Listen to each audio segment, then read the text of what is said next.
মুরব্বি মুরব্বি ওটা আজকেও নেশা করেছে, এরা বুঝিয়ে পারলাম না। নামাজটা পড়ে আসি।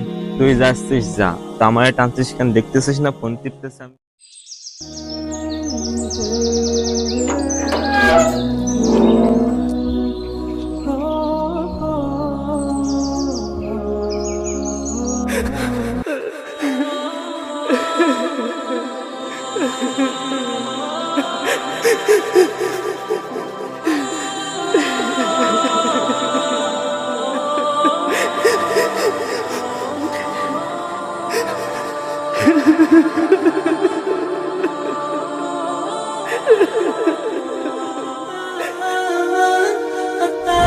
আচ্ছা, ওই জায়গায় ওখানে কে মারা গিয়েছে?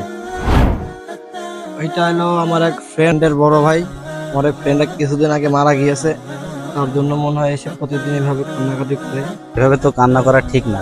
ভাই আমিও বলেছি, তারপরে চলেন আর একবার একটু ভালোভাবে বুঝিয়ে বলা যাক। বলেন যাই।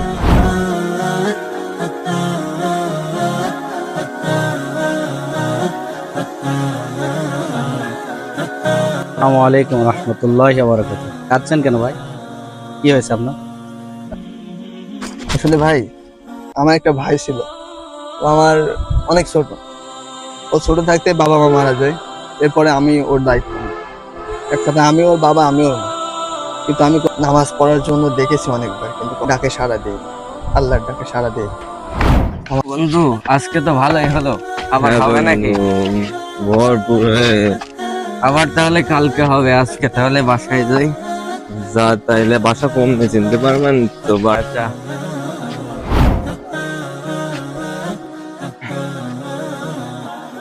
মুরব্বি মুরব্বি ওটা আজকেও নেশা করেছে, এরা বুঝিয়ে পারলাম না। কিরে ভাই, তুই আজকেও নেশা করেছিস? ভাই আমি তো নেশা করিনি, ঘুম লাগলাম, বাড়ি আসলো না। হে আল্লাহ, তুমি আমার ছোট ভাইকে হেদায়েত দান করো, ইসলামের পথে কবুল করো আল্লাহ। আমার আল্লাহর কাছে একটাই চাওয়া ছিল যে ও যদি কোনোদিন হেদায়েত পায়, আমি শুধু এই একটা অপেক্ষায় ছিল। আসসালামু আলাইকুম। কিডা? কি রে, নামাজের সময় হয়ে গেছে, এখানে দাঁড়িয়ে দাঁড়িয়ে কি করছিস? চল নামাজটা পড়ে আসি। তুই যাচ্ছিস যা, তা আমারে টানছিস কেন? দেখতেছিস না ফোন টিপতেছে আমি, ফোনে এমার্জেন্সি কাজ চলছে। নামাজের জিনিসটা দাওয়াত দেওয়ার জিনিস বলে তোকে বললাম, তুই যাবে? নামাজ তো পরেও পড়া যাবে, এটা তো পরে পড়া যাবে না। তাহলে থাক, তোকে যেতে হবে। যা চলে আমি যা, যাচ্ছি। বেশি মাথা গরম হয়ে চলে যা। নামাজে যাচ্ছিস না? বন্ধু, আমার ব্যাপারটা বুঝলি, আমার বড় ভাই কোনোভাবে মেনে নিচ্ছে না, কি করা যায় বলতো? আমার ভাই তো এসব বিষয়ে কোনো কিছুই বলে না আমার। কিন্তু আমার ভাই তো সবসময় আমার উপর, বুঝিসই তো। তাহলে আজকে বাড়ি যা, পরে একদিন আবার কথা হবে। তাহলে বন্ধু সাবধানে যা, আজকে আচ্ছা যাই। ঠিক আছে, যা তাহলে আমি গেলাম।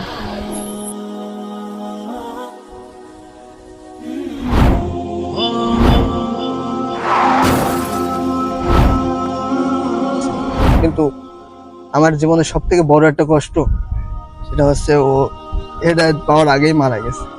এখন ও আল্লাহর কাছে কি হিসাব দেবে? এই জন্য আমি খুবই কষ্টে আছি যে আল্লাহ পাক যেন ওকে জান্নাতুল ফেরদৌস দান করুক। না, জানি যে ও দুনিয়াতে অনেক খারাপ কাজ করেছে, ও আমার কথা অমান্য করেছে, কিন্তু আমি মন থেকে ওকে অনেক ভালোবাসি। আমার ছোট ভাই আসলে ও প্রচুর পরিমাণ নেশাবান। আমি ওকে কখনো বুঝিয়ে পারিনি, অনেকবার মানা করছে ওকে, কিন্তু ও কখনো শোনে না আমার। আপনার উচিত হবে আপনি একটু আপনার ভাইয়ের জন্য বেশি বেশি দোয়া করবেন, যেহেতু সে নেশা অনেক করতো, এটা অনেক বড় একটা গুনার কাজ। আপনি বেশি বেশি দোয়া করবেন যেন আল্লাহ তাআলা আপনার ভাইকে জান্নাত নসিব করে। কারণ সে কবরের ভিতরে, এটা আমরা জানতে পারছি, সে অনেক খারাপের ভিতরে আছে, এটা আপনি বুঝতে পারছেন, যেহেতু সে নেশা অনেক করতো। যিনি বেশি বেশি দোয়া করবেন আল্লাহ যেন আমার ভাইকে ক্ষমা করে এবং জান্নাত নসিব হয়। এখানে কবরের সামনে ভাই এভাবে কান্দাকাটি করা ঠিক না। আপনি আল্লাহর ঘরে মসজিদে বসে কান্দাকাটি করুন, এটা আপনাদের সবচেয়ে ভালো হবে।